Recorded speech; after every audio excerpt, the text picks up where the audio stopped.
that we will be using to engage with our students and families. So Tigers Unite is the way they will be contacted on those e-learning days, which of course are the weather days that we have throughout the year. There are some graduation requirement changes coming. For our seniors and juniors, for this year, there are no changes. It's a 46 credit requirement. And for the class of 2027, which are our current sophomores, we are bumping it up one due to the addition of the state mandated personal finance class that will be taken by all 10th grade students in this coming year. And then class of 2028 and beyond, we also added career exploration as a requirement during the 9th grade year. Having been a school that wants to concentrate on getting students success right after high school, we really want them to be able to explore all the career options in the 9th grade year, and then they can choose pathways moving forward, whether that be a college preparation pathway or getting into the trades. And we're going to be working much closer with Riverland as we move forward in that, and expanding our welding program, and hopefully adding some other ones in the terms of carpentry, electricity, and some other programs as we move forward. So those are the additions for graduation requirements that we put in the handbook this year so everyone knows what's coming forward. Lockers. We will not be assigning all 1,229 of our students a locker this year because they don't use them. And it takes a lot of time and effort to change combinations every year. So instead, a student can request a locker at any time. We will have a booth set up at the open house a week from Thursday, or actually this Thursday, on Thursday, where they can fill out a QR code or fill out a form, and they will be issued a locker. Seniors will still get lockers in the senior hallway. That was the big question that Alahasa asked me the other day in the interview. We can't change everything, but lockers are going to be as requested by students. I know when Owatonna built their new school, they only have 200 or 300 lockers available for their 1,500 students because they simply aren't used anymore. And if this works out, it's going to open up some space for hopefully some flexible learning options up in that upper locker bay in the high school. District Policy 504, which I think you guys approved in the last couple months. We just did a language cleanup to align with the policy. We took out the community standards that was in that policy and changed it to administrative team or designee will have the final call on what is considered appropriate. So that was just a change in language to align with district policy. All right, here's the big ones. Food deliveries have become kind of big with the addition of DoorDash, Uber Eats, and local restaurants. And we were having McDonald's show up at our Commons door at 11 o'clock during lunches, which hurts us financially because we have to have, we can't bring outside food in because of our, our food service. So any delivery, DoorDash, Uber Eats, or local restaurants that shows up for students between 8:30 and 3 o'clock will be turned away at the door. Any delivery outside of those times, students are still welcome. If they're getting a DoorDash before a game or anything after 3 o'clock, they just have to be met by the students, and no adult at the building will take the responsibility of accepting that food delivery. So it's up to the student to meet the delivery person at the door. So the big piece is that school personnel will not be accepting the deliveries at the door from any food service, either restaurants or companies. And the other big one, senior privilege. Notice the lack of open campus. This is not what this is. We're not opening it up for a free-for-all. This is a senior privilege. And I did bring along, and I know Neil had looked for some of the data before, so I brought some of it. We are one of 2 campuses left in the Big Nine who maintain a closed campus, Winona being the other one. Winona also has no study halls.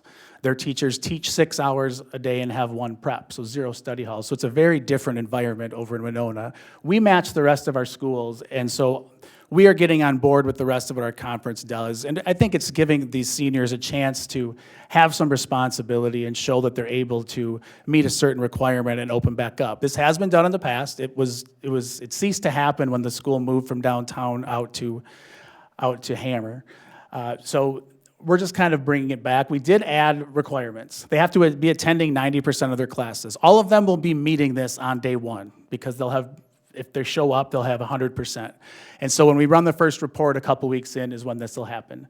They need to have passing grades in all classes, maintain disciplinary expectations for a period of 10 days. So what we're looking at there is if you're caught with a vape, let's say, and you're going to be serve some suspension or in-school suspension for that, that's a 10-day out block. You've lost your privilege for 10 days after you get caught with something like that.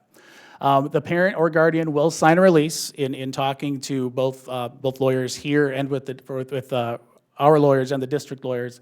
This is perfectly legal as long, it's safer to have a parent or guardian sign a release, so that is in the stack of papers they're going to get. There's going to be a release in there for seniors, and we do have a sign-out system that will be in play each door. They must leave through door 3, which is our pool door. And they will scan out. We're not sure if we're using Raptor or eHall Pass yet, but we will have a system with some iPads where they hit their ID number, hit enter, and a hall monitor has to okay it. When they come back in, they check the same way. That'll be different for first hour and 8th hour study halls, where if the senior has a first hour study hall, they could arrive up until 9 o'clock, and all they'll do is sign in using eHall Pass. Same thing at the end of the day, if they leave for their 8th hour study hall, they will be able to sign out on their iPad and then not have to sign back in using eHall Pass. And so that's how we're going to keep track of who comes and goes. So the seniors are able to leave during lunches and study halls in this coming year. That's what I have for you. I will take any questions you may have. Chris, I have just a couple. You mentioned that class period of 53 minutes, and were the other ones shortened, or are they the same length that they were? It's 40, no, they're all 43. Actually, they've added another one in. I see Neil on the phone, so he's going to have a question for us, I think. Also, with the no locker assignment, I'm kind of thinking, too, there might be less security issues sometimes with lockers. You might have security risks associated with those lockers. I'm thinking To tell you the truth, there's not going to be much of a change because they haven't been using them anyway. It's going to be more of it saves us on the bookkeeping side of not having to redo them all every year and assign them. This it saves us some time at the front and back side. kind of sad to hear that go away. I mean, if I can't sleep at night, I try to remember where my high school lockers were, and I go right to sleep. But anyway, the other thing I want to mention to board members, I just made a point of talking to the seniors that I know, and ones that check me out at stores and at church, et cetera. And what I consistently hear from the students on this open thing is that, Privilege, senior privilege. But they're saying, give us the privilege, give us the responsibility, and trust us that we'll treat that privilege correctly. So I heard that consistently from our seniors. I thought that speaks pretty well to them, in my mind. Yep, and like I mentioned to Alahasa, if they're going to drag race out, it's a privilege. It can be taken away as quickly as it was given. Speaking of senior privilege and accountability, so is this going to be this 90% attendance? Is this going to be updated daily on our system? Yeah, well, it's not in the system. We run it. Yeah, we keep track of attendance anyway, so it's just going to be, we'll just be able to look at it based on spreadsheets. It's all spreadsheets. It's. Yep. No, yeah, but we watch attendance quite closely anyway, so this is just another column on the spreadsheet.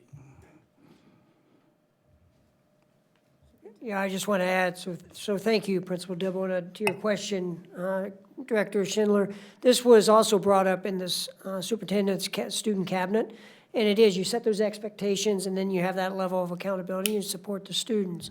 And I did hear from the seniors that this is, so let us be held accountable, set those expectations. And this is one of those that you do give the privilege to the seniors.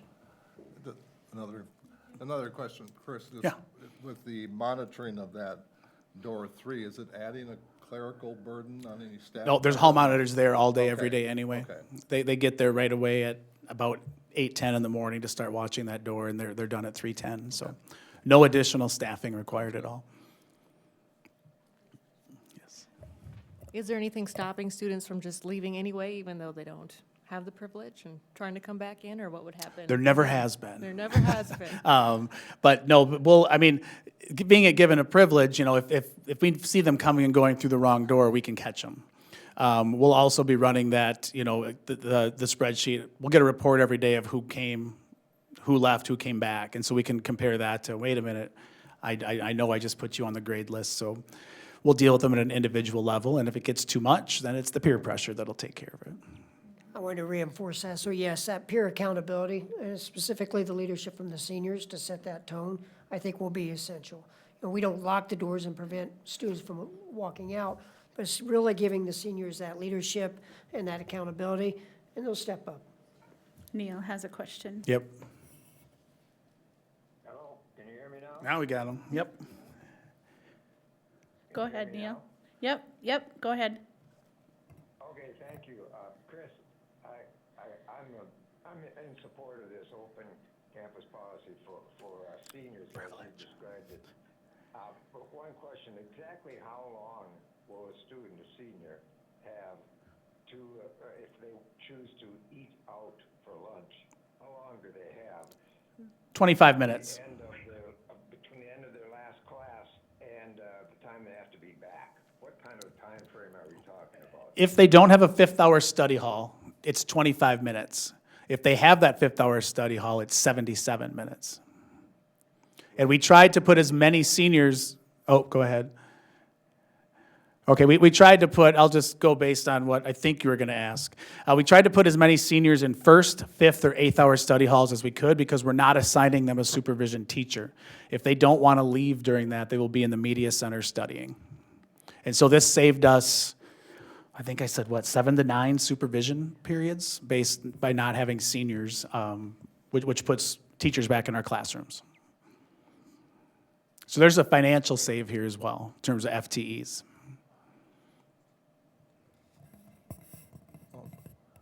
Okay, that sounds reasonable, but I can see, this is a great idea, and I think it's gonna be a benefit, but as is the case with nearly everything, this benefit, it also introduces a few problems, and I can see some potential difficulties for students who don't have that fifth-hour study hall and who have 25 minutes to get out of the building in their car, drive someplace, come back, and get to class on time. I know that was a problem years ago when we had an open campus, but it was an entirely different circumstance where the school was downtown, the students got in their cars, and it was a miracle nobody got killed on Clark Street and Water Street. But this is different. We're a little bit more out in the open. But there are going to be problems that we'll have to deal with because of this. But I think it's a good idea.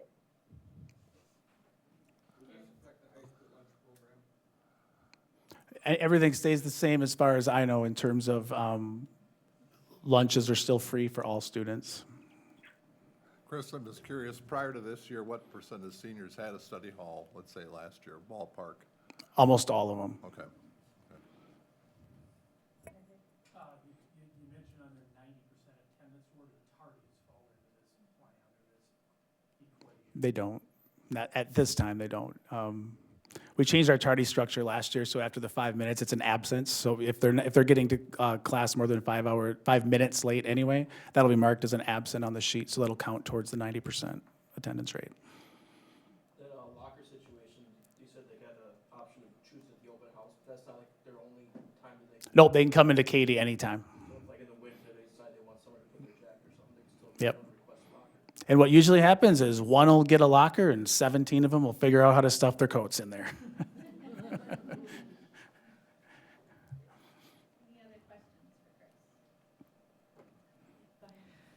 Are we doing the same cell phone policy, it looks like? We as have made last year? no adjustments to the protocol at this point, yeah, vocabulary.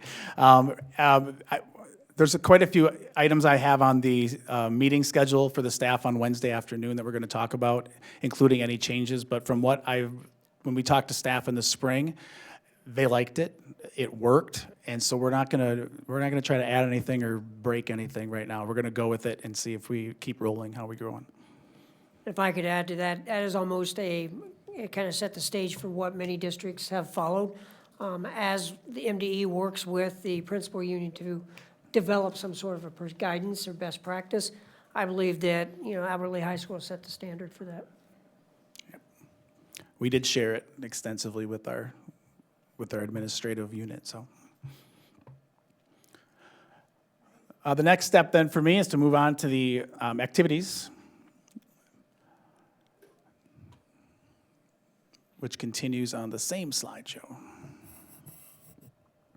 And what happened here, I can just tell you, is that we've aligned our activities policies and handbook to align with Minnesota State High School League and Big Nine expectations. We had some over-the-top stuff, and it was starting to get a little cloudy, so what we did is just scaled everything to match the Minnesota State High School League and the Big Nine Conference. And so while she brings that up, I can tell you the first one we're talking about is academic eligibility, and we've gone to the vocabulary of the eligible will be making progress towards graduation. That's the vocabulary we use. So this means you could fail an elective class in your sophomore year and not have to sit for those 2 to 4 weeks anymore. But if you fail a required class, then you are going to have to make up that credit before you can participate in events again. You can still practice, but you can't participate in an event until you've made up that credit. But it allows for some misses here and there. But as soon as you receive that F in a required class, then you're going to have to concentrate on getting that grade back up before you can once again participate in a game. Category 1 are all athletic activities. Category 2 are all the ones we call activities. So athletics is Category 1, activities is Category 2, and you'll notice there are no differences in the two. So once again, this is now aligned. Activities and athletics are all the same across the board. We also have the chemical violation use. There's been some vocabulary change here because marijuana is now legal for some, not for students. It is still a controlled substance at the student level. So if you take a look at the buy, sell, or give away any beverage containing alcohol, tobacco still stands alone, and then use or consume, have in possession, buy, sell, or give away any other controlled substance or paraphernalia. That's where the marijuana piece comes in. So this is a bylaw 205 change. The penalty, loss of eligibility for the next 2 consecutive contests or 2 weeks of a season, whichever is greater. No exception at this point for someone who enters a treatment program. The treatment program comes in if you get a little bit further down in the violations. Because we now employ a chemical health counselor that sits right across the office from Dave, we can do the 1-hour chemical meetings with the chemical counselor within 2 weeks of the offense and not miss any practices or games. Then you can get your eligibility back instead of, as a freshman, having your 3 violations and then being out of sports for the rest of your high school career. So it's building a path back into activities for our students who make poor choices at a younger age.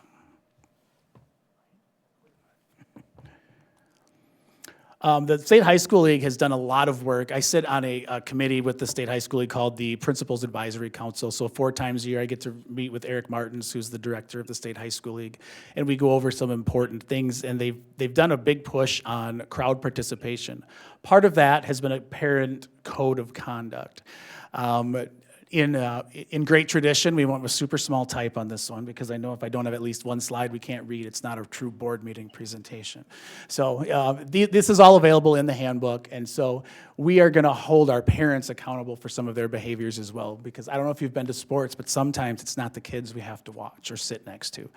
There's adults in the room we have to do it, we have to work with as well. So this parent code of conduct, the State High School League has been pushing for this as well, and we are adding it to our handbook for participants.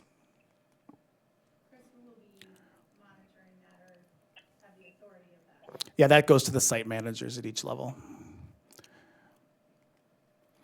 And then the final slide here is about it was added to page 20 in the Q&A section. The Sun Daughters considering signing a national letter of intent. Do we do anything?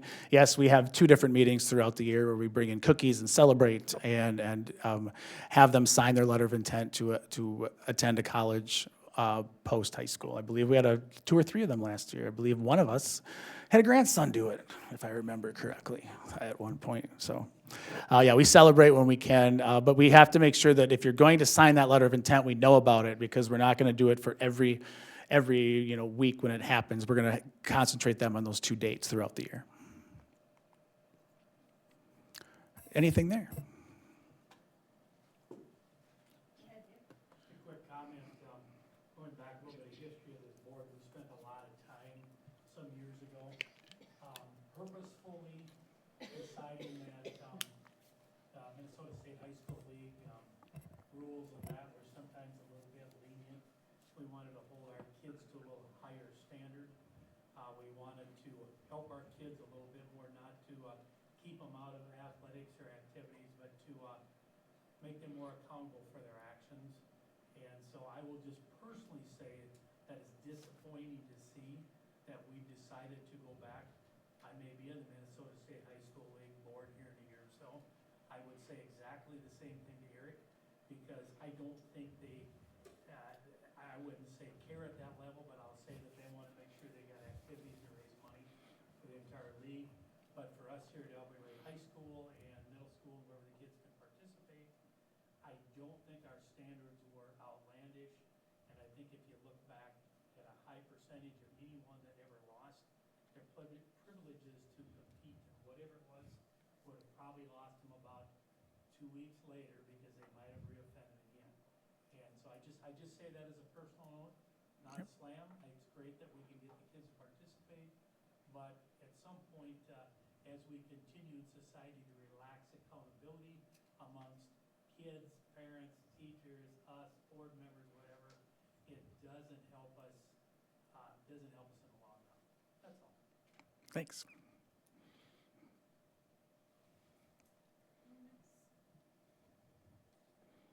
All right, so we'll bump into you in the next couple days as you're around. So thanks, everybody.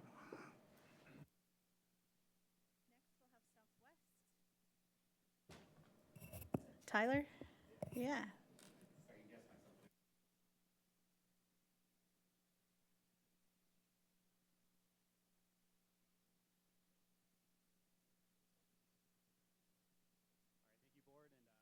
Turn that on.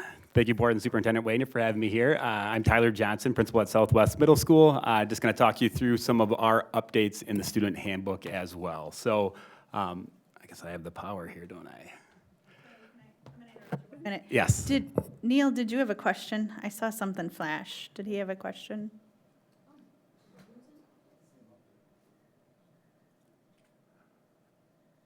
We might have lost him.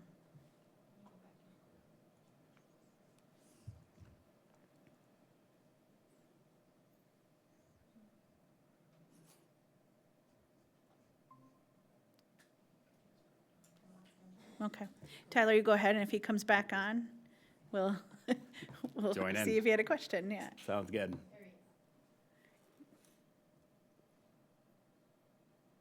Okay. Neil, did you have a question? Oh, can't hear you, Neil.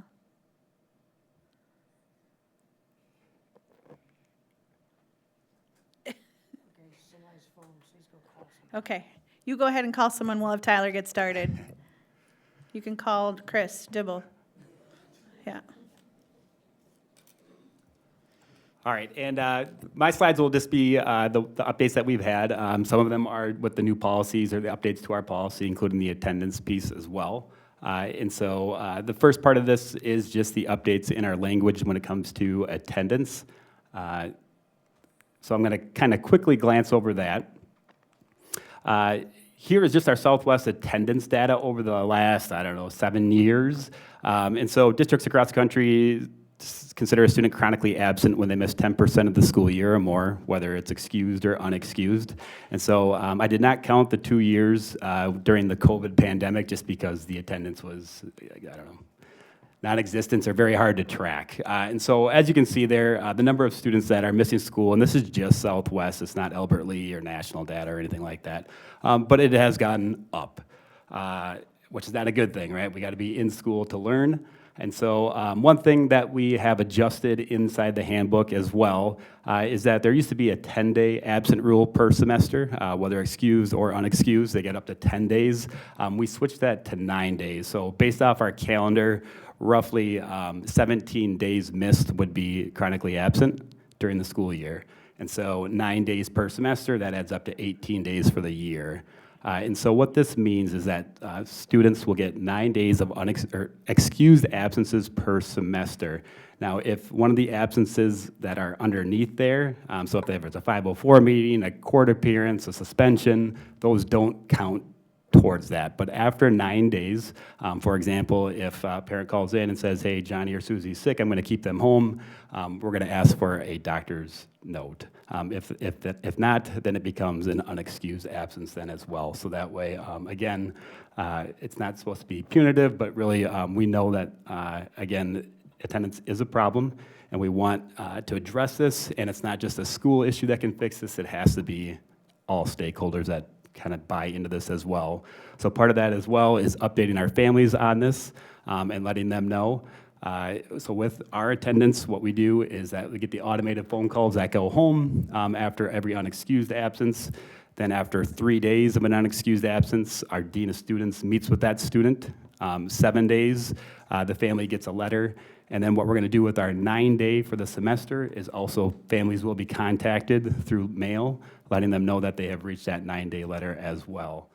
Once they get to 7 days, they meet with our truancy officer then as well, and then from there, if they continue, they go down the truancy route. E-learning, again, just to kind of update with this, there's really not any big changes there. With the Southwest, what happens is that the student's advisory teacher posts an attendance question in the morning, and the students will answer that attendance question, and that is how attendance is taken. Students will still have the 3 days to complete any homework that they need to during an e-learning day as well. One big thing is that we have a new schedule this year at Southwest. So last year we had an 8-period day, so students took 7 classes. This year we're going to a 7-period day where students take 6 classes. The reason why the math doesn't add up is one of those periods is their lunch period and what we're calling learner support as well.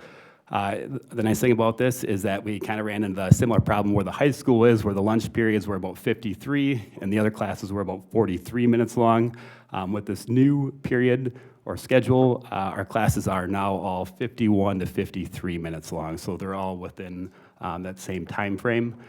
We still have our morning advisory where students work on social skills and they're going to be doing some goal setting and their own tracking of grades and attendance as well. The opposite of lunch is going to be called learner support. And so this is where a lot of our reading interventions will be taking place. And then students who are not receiving reading interventions will get academic support too based on whichever team they are located in. And then the other update is just the student appearance, again, just with the update to policy 504, making the language similar to our policy. That's all I have. Any questions? Regarding the attendance issue, I know that's affected everybody. Do you have any insight as to what the cause of that increase is? You know, I don't. It's just basically of what kind of my own thoughts and feelings are. And so, I mean, I don't have any necessarily real, an answer exactly for you with that. I do think that, once the COVID pandemic did happen, there was just a little bit more lax with that. And so, but it is something that we want to make sure that families understand. We did post a video of why attendance matters on our Southwest YouTube page too that we're going to show with families.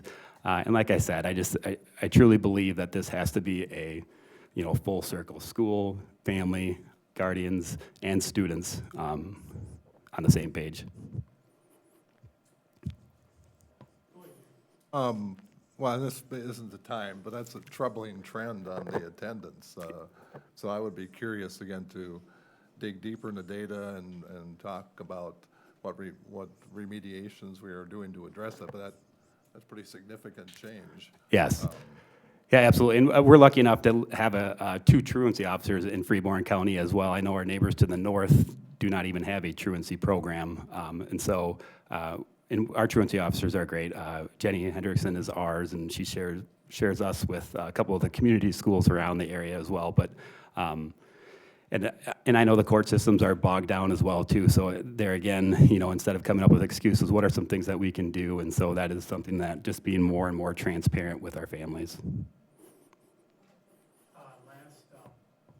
Sunday night, actually Neil and I attended an MSBA summer session. We went to the early bird session on Sunday night, and a couple of the members of the MSBA staff covered the MDE scorecard. bring mine tonight, it addressed chronic absenteeism, but Bruce, he's got one, I showed him a copy, what is it? Now this comes, there's a lot of information, I'll get it to you, Ron, when I get it. Attended school on a regular basis, elderly schools, and again, this comes right off MDE site, where it's 68%. So you're 32%, right on the mark for the entire district. And, I mean, this gives finances and everything too, but right on, Tyler, to where it's at. I mean, different than the district. Yeah, this is something I know the board is something we're definitely interested in, and we are going to be very intentional on our strategies moving forward. Minnesota Department of Education is working with some grants for some districts, doing some pilots, if you will, some grant funded. But here, what we have influence on is what happens in the experience that our students have at Albert Lee schools. So not only do we have to get our students here, it's that desired daily experience, which is part of our strategic plan.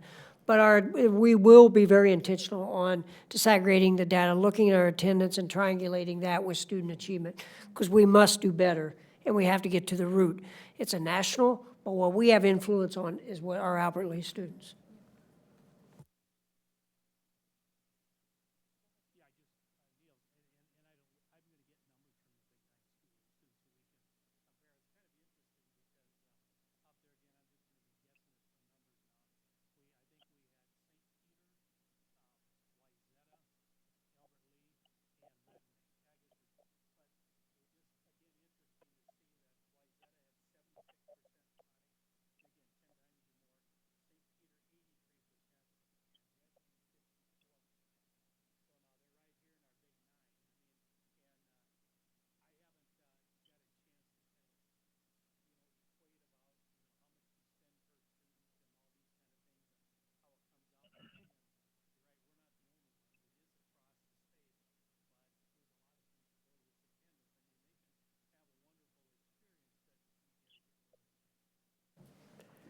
And there is a connection with socioeconomic and race on attendance as well. So they've cross-referenced those and triangulated that information.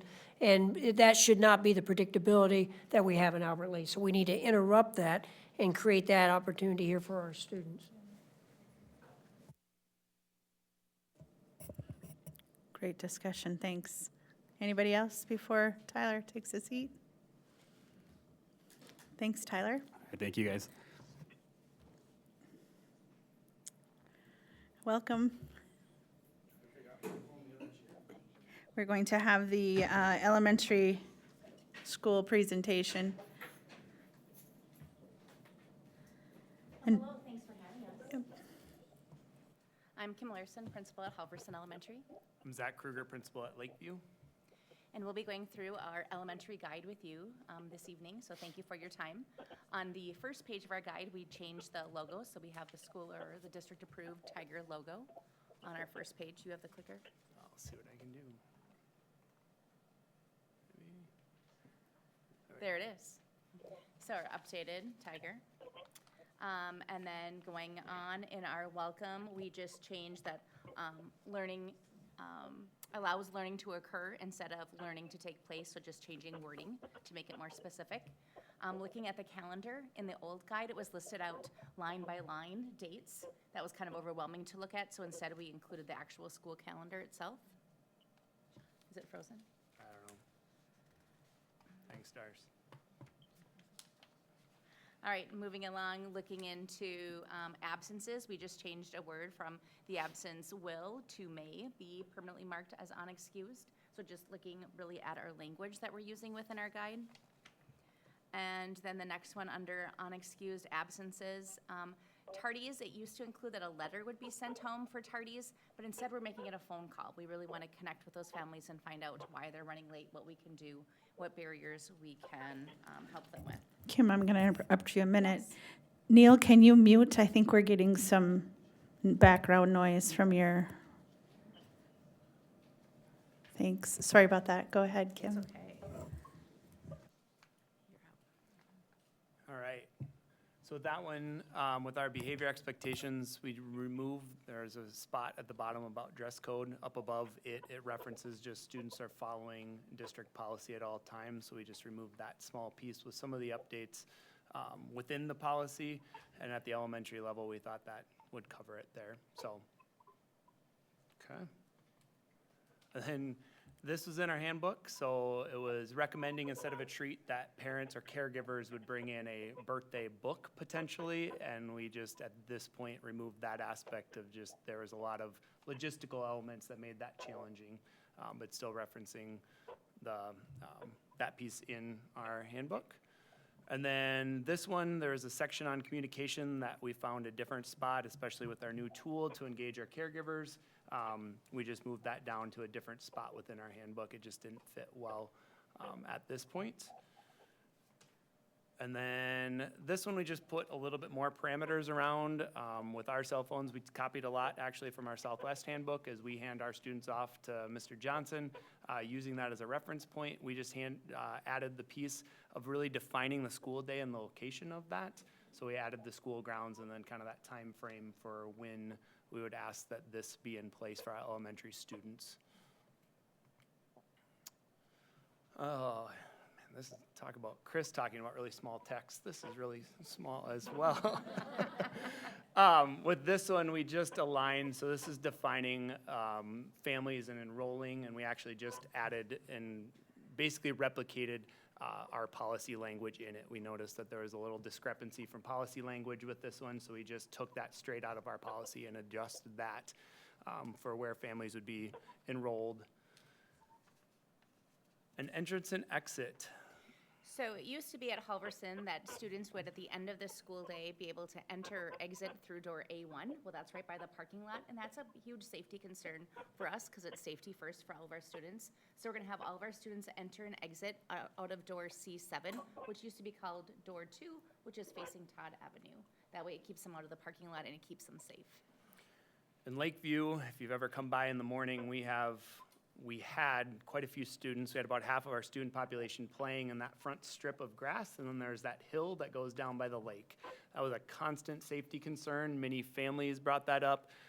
So working with our leadership team this summer, we actually found a solution where grades are going to be buddied up with their buddy grades. So for example, K and 5, and we'll have locations behind those cement barriers there in our parking lot where we still can have the parent drop-off aspect, but then they'll be playing with their buddies in those specified areas. So definitely a safety adjustment and having a little bit more control of supervision in the back as opposed to in the front where there's a lot of different things that could be happening. So that was one adjustment. And then just recently, Paul and I met with the city. We've been partnering with them. There's some construction going on kind of by Lakeview there on Winter.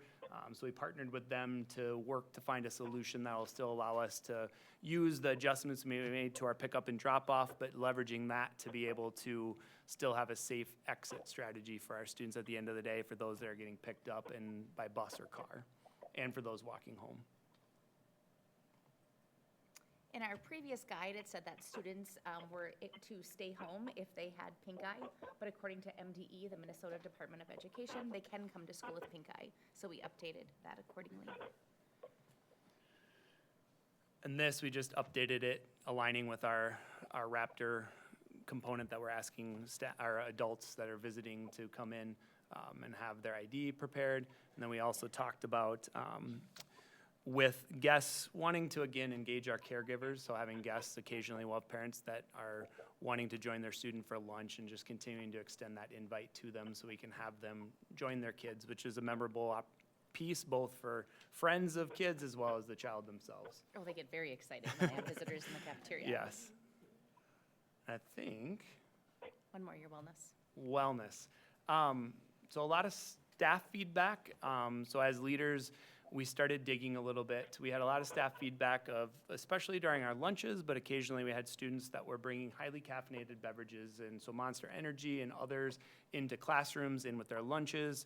So we dug in a little bit as leaders and looking at our wellness policy. A lot of that references what can be sold within the district, but also just wellness components. So trying to align our handbook with language, we just ask that parents refrain from bringing highly sugary and caffeinated beverages. We also referenced MDE's healthy eating wellness on their site to kind of give that as a guide.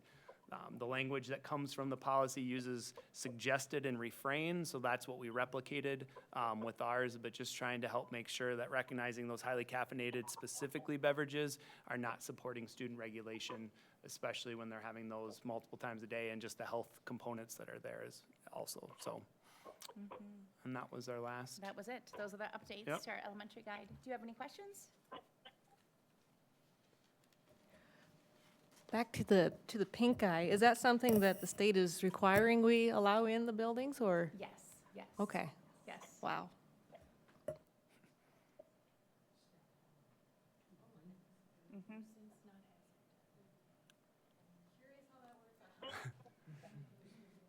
We had some last year. They came to school, they did well. I mean, it was red, you know, it hurt a little, but just kept washing their hands, kept things sanitary. And many times providers don't treat it any longer either. Any others for us? Well, thank you for your Thank time. Yeah, you, thank thank you you so for much your for your work. time. We appreciate it, yeah. So for the ALC handbook, the Albert Lee Online Student Handbook, and the, the Early Learning Handbook, any questions that the board has, we can entertain. There's not a formal presentation at this point for those. It's not a question, I just noticed the ALC has coordinated uses of hallways or something with the kids, younger kids that are there, right? That was a good That's move, cool. I think, just to Yeah. some degree of separation. And if the board's interested, that's something we could present once we begin the year, just to talk about the logistics of the move over to Brookside, and we can certainly update the board on that.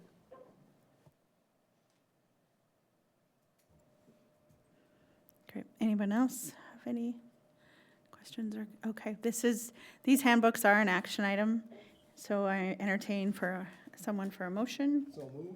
Is there a second? It's been moved and second. Is there any additional discussion? We'll say Angie. Any additional? All those in favor signify by saying aye. Aye. Opposed? I think that was it was a little delay, so we'll say 7-0. Thank you very much for everybody that presented. We appreciate your work on getting these handbooks updated. All right, we're moving on to 8.1, Superintendent Update.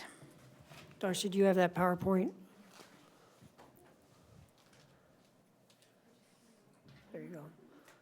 So, Madam Chair, directors, and those watching, and families and caregivers, this evening, I'll tee up the discussion we're going to have, and I think it's important as we, in our study sessions, to really have a dialogue about how does our strategic plan, and what is the work that to implement our strategic plan. So we spent a lot of time on developing our strategic plan. Now we're working towards implementation. So tonight, we'll go to the next slide, please. We'll be focusing on the 3 areas, which is the desired daily experiences. And I'll remind the board and the community that this is what we heard from students, staff, and caregivers of what they expect from us in Albert Lea schools. To know that and to be reinforced, I want to connect it to the presentation tonight to talk about our enrollment. And we know that families have an option to choose Albert Lea. There are other options, but we need to have that, and I think Director Claus said, not only do we need to have our students come to school, but we also need to have that experience where students getting a high level of learning. And what is it does that look like? And that is built into our strategic plan. And with our early numbers coming in, it's going to be exciting to see that families are choosing Albert Lea. Staff and the potential staff are choosing Albert Lea. Those are data points that we need to continue to monitor. We know that revenue is generated multiple ways, one being students. As we continue to monitor today, what does it look like with our students choosing, families and caregivers choosing Albert Lea schools? You'll see that in the data. There's been a huge uptick. But that's not just because of, by happenstance, just because there is a reason, there is a why. And that's the conditions and the support we provide, not only from our students and caregivers, but also our staff that are choosing Albert Lea. So it's very exciting news, But we need to build on that, continue to monitor, and know that there will be updates as we move forward. So as we move more into the budget development season, you will see that those numbers are based on what I call pockets in the seats, our actual students. We budget on an end, which was provided to the board. We use that as a baseline, and then we monitor the students that come in. And that is, as the students continue to come into Albert Lee schools, we monitor those who may choose elsewhere. And that's the pockets in the seats after the 15-day drop. So I'm going to invite Executive Director Mattson and Executive Director Frank Hub to talk through a little bit about what those numbers look like at this point.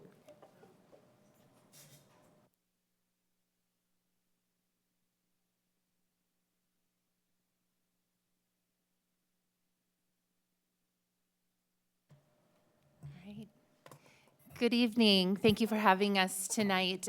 Executive Director Mattson and I will be sharing information on enrollment and staffing. Before we start that presentation, I want to circle us back to just quickly to highlight in Principal Johnson's presentation with some of the attendance data. Just a reminder, we're looking at doing that at a board study session in October. Director Claude, I know you mentioned getting some more data. It sounds like you had some also, Director Olson. Bringing all of that to the table to really dig into at an upcoming study session. So attendance will be circled back to, for sure. So we wanted to highlight that before we got started with this. All right. So good evening, Chair Nelson, School Board Directors, Superintendent Wagner. With the start of the school year next week, we would like to provide an enrollment and staffing update for you this evening. We do have current enrollment listed for our 24-25 school year, but we also wanted to provide a historical look, especially 3 years. So you see all the way from 21-22 up to the current year. And within that school year, just really high points that we continue to monitor our enrollment. So start of the school year, end of semester 1, mid-semester 2, and end of the school year. What you do see really in between end of semester 1 and mid-semester 2 is when we do start that staffing adjustment to our enrollment for the previous or the upcoming school year. So really what we've pinpointed here is that difference from March of 24 to our current of roughly 183 students that we do have joining us for this upcoming school year.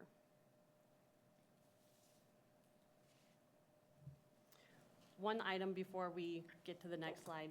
I do want to note this is enrollment grades K-12, so that does not include VBK, preschool, or adult learning.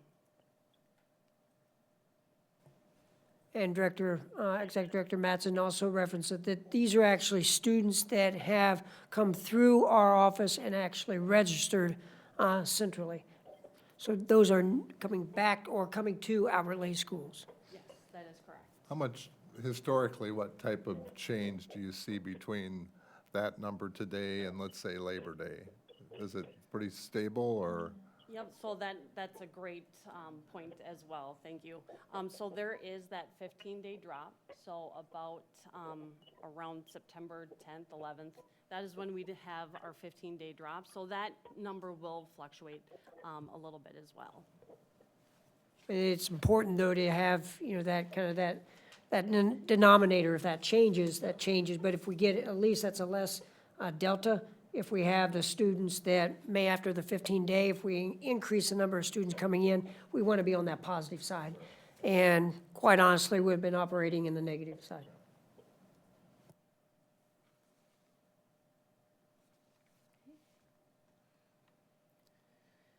So areas that we would like to focus on really are licensed K-12 staff hires for this upcoming school year. Some recruitment strategies that we took kind of initiative this spring, really looking at career and college fairs. So we had administrator teams head out to Marshall, down to Iowa, and also to La Crosse, just regarding those career and college fairs that are available for school districts. We were able to network and get some contacts with some future candidates, which was great to see, and also network with other districts as well. One item that really I would like to thank Executive Director Reby, really an in-person and virtual job fair that really focused on special education vacancies that we had within the district. That again was very successful in attaining some great candidates this past spring. And then we do have our job posting sites. We did add not only the Pellsby required Ed Post, but also Minnesota School Jobs, and then also using job posting Indeed. So really kind of broadening the area of where we do post our jobs within Albert Lea area schools. What you see on the right is really a breakdown of what those staff hires in the areas that they are going to be joining the team on. So a total of 27, special education, 9 there, 6 elementary, 5 secondary, and student support, that ranges anywhere from multi-language teachers to an MTSS literacy coach, deans, and school social workers. You know, I want to reinforce and take a moment to thank the team for being intentional on the outreach. With the amount of competition that occurs across the state and across the border, you know, staff do have choices. And we have here something that I don't believe we should take for granted. We should celebrate that we have a full slate. We're not sitting with openings and hoping that the staff come or for potential candidates come to Albert Lea, specifically in special services, a very hard area to fill, being very intentional and also flexible on how we reach out to our potential employees. So thank you for your efforts. And I would just like to add too, we were excited to have 4 returning licensed staff members come back to Albert Lea. So again, choosing Albert Lea, like Superintendent Wagner said, over other districts. So we are very excited to have them and welcome them back. Teachers that were in our district left and have come back? Yes. Okay. Yep. Did we recall any teachers on layoff or recall? We did not have any. Nope. Great question. And really, as we look at the licensing that Pellsby does allow as far as Tier 1, Tier 2, and then that transition into Tier 3 and Tier 4 teachers, we do have staff who have made the move from Tier 1s to Tier 2s. So really supporting them, and that helps us in that retention aspect. And Executive Director Franks will take it from there. I would just like to take some time this evening to share the mentoring program with you. You see highlighted on the screen a variety of strategies that we implemented this year and will continue to implement throughout the year specific to the mentoring program.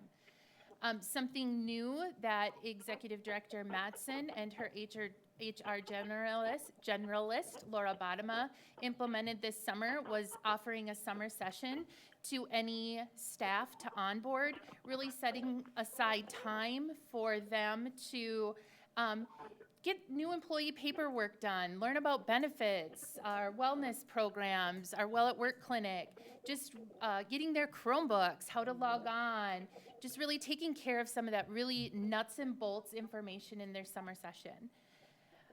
Then we did our 3-day onboarding process. We continued that again this year with a little bit different look. Day 1 of the onboarding process, Executive Director Mattson and I did the district information session for the new staff, and then they still did the bus tour, learning about Albert Lea and the community. Much thanks to Wendy Greenfield and Holly Babcock for being our MCs on the bus tour this year. They do a fantastic job really highlighting not only Albert Lea area schools, but our community. And as we think about teacher retention, we want them to be connected to our community as well. So they do a really nice job of doing that. As teachers arrived back to, our new staff arrived back to the field house, their mentors greeted them just like they were getting off a plane. They had signs that said, "Welcome to Albert Lee, you're in the perfect spot." And it was really that very first step in that mentor-mentee relationship. And so we really kicked it off with a message of, "Welcome to Albert Lee, you are a part of our team, and we will be here to support you throughout this journey." And that really kicked that off for the mentees. From there, they were able to go to their buildings and start the work between the mentor and the mentee. Days 2 and 3, we really separate out more into specialized areas of either elementary or secondary experiences. You have heard me share here before that for me, professional development needs to be timely and relevant. That is important. And so we want to make sure that as we are onboarding our staff, that they are getting opportunities that are relevant to them. And so what an elementary staff member may access regarding professional development will look different than a secondary teacher. All teachers received information around the instructional framework, so the High Reliability Schools instructional framework, really starting to drip that in. We know that is information they will hear throughout the entire year. It is really focused work that happens with their instructional coaches and their mentors in the building, regardless of level, elementary or secondary. But it's really important that they start to hear that in this onboarding process. You see the trauma responsive practices in there. We highlighted that a little bit on our building tour prior to coming back here. But our elementary staff received day 1 training of Teach to Heal with Danielle Tice. And then that will continue throughout the year, 3 additional days of the Teach to Heal work. In addition to these 3 days of onboarding, this work will be continuing throughout the year. So the mentor-mentee relationship continues on a weekly and monthly basis. There's an accountability component. The mentor and mentee meet and have checklists that they address. Those checklists go to our instructional coaches and our building administrators. From there, there's follow-up and celebration or planning. So if they highlight successes that have happened, our instructional coaches and building administrators can connect back with the new staff and celebrate that with them. But on the other hand, if they highlight a challenge or something that they need support with, then our instructional coaches and our building administrators will be able to specifically address those challenges and create an action plan to support our teachers. So being really intentional about how we are supporting our new staff with the goal of retention. Throughout the year, in addition to those monthly, weekly mentor-mentee pieces, we also have our mentor facilitators. They will have topic-specific trainings for our new teachers. That might be things like trauma-responsive practices or classroom management. It might be on reading strategies. It might be on attendance strategies. It might be on parent-caregiver communication. So throughout the year, we have opportunities for mentees to get additional training from mentor facilitators. And another piece that we're adding this year, we really have been talking about, as Executive Director Manson mentioned, we have teachers in our system that are Tier 1 and Tier 2, and they haven't been through the traditional teacher prep program, but are in teaching positions. How do we support those teachers to be successful in our setting, not having the traditional prep program? And so knowing that, we recognize that a Tier 1 or Tier 2 teacher coming in may need more support than my colleague across the hall who is a Tier 3 or Tier 4 teacher. So really, again, making that relevant and differentiating for each individual teacher, just like we would students. What are their needs? So we are providing some additional mentor training this year that we have not in the past to make the program more robust. so that we're able to provide additional support.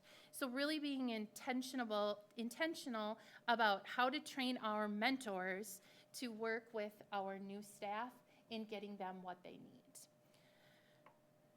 That really encompasses the onboarding process, but then what the mentor program looks like as a whole. The mentor program goes throughout the entire first year of an individual's employment with the district. After year 1, we transition to the instructional coach support for the remainder of their career with Albert Lee. So, questions for Executive Director Mattson and I? Ashley, could you just give us a quick rundown on tier 1, 2, 3, and 4 again, breakdowns? I know you've told me, I forgot. Yeah. Oh, so, tier 1 is, they do have a bachelor's degree, and there are some other categories as well. So maybe they've had, a certain number of years' experience in a careers tech and education world as well. They would be eligible to obtain a tier 1 licensure. With that tier 1, you do need to have district sponsorship. So really, you have to have a job with the district, and really the district and that person is applying together. You ensure that they have a mentor, they're part of a mentorship program. It's a checklist to really get the support that they need. That can be renewed up to 3 times. Then a tier 2 is when you are enrolled into a teacher prep program. So a tier 2 is good for 2 years.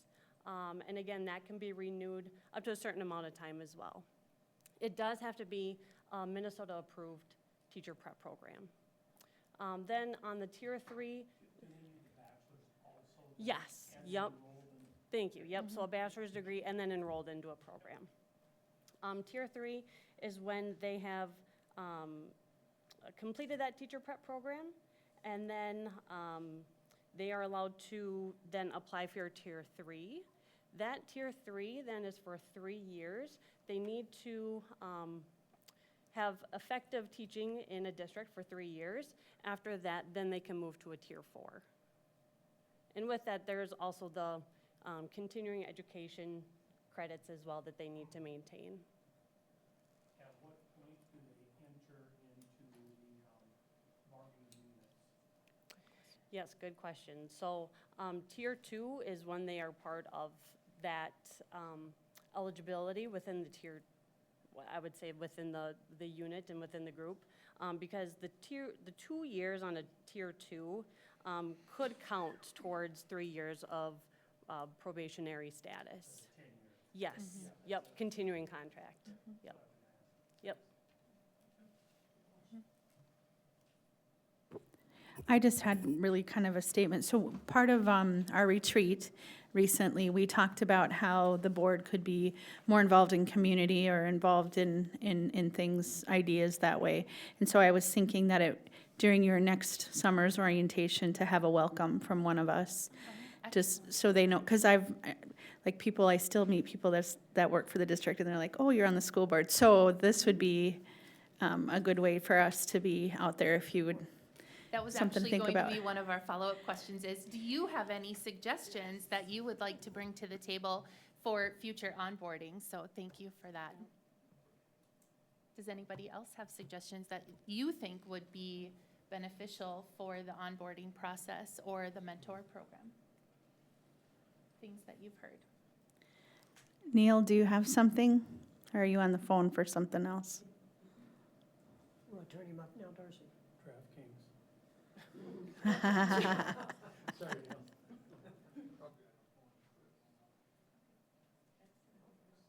Neil. Nothing? I would assume that if anybody did have any suggestions, they could certainly let you both know. Thank you for your work on this and your update, and we look forward to that October study session where we can really look into attendance. Yep. Thank you. Yep. Is there anything else before we adjourn? Regular meeting next week. Oh, I do have some reminders, yes. So we have regular meeting next Monday, business meeting. We also have this week the welcome back in the morning on Wednesday, also the community fair Wednesday afternoon. If you get a chance, go to the Wind Down Wednesday. The school district will have a booth there as well. And then we do have a sign-up email for first day of school for the school board to be at some of the buildings. So take a look at your email for that. And I think you could reach out to Darcy if you're missing any of that. 4 to 7 at the high school. At the fountain down by the lake. Sorry, that's At right. the fountain down by the lake. Lake Gazebo, yes. Like gazoo. Follow the great music. Yeah, there'll be a DJ there. Yeah, all right. Great, thanks, everybody. Meeting adjourned.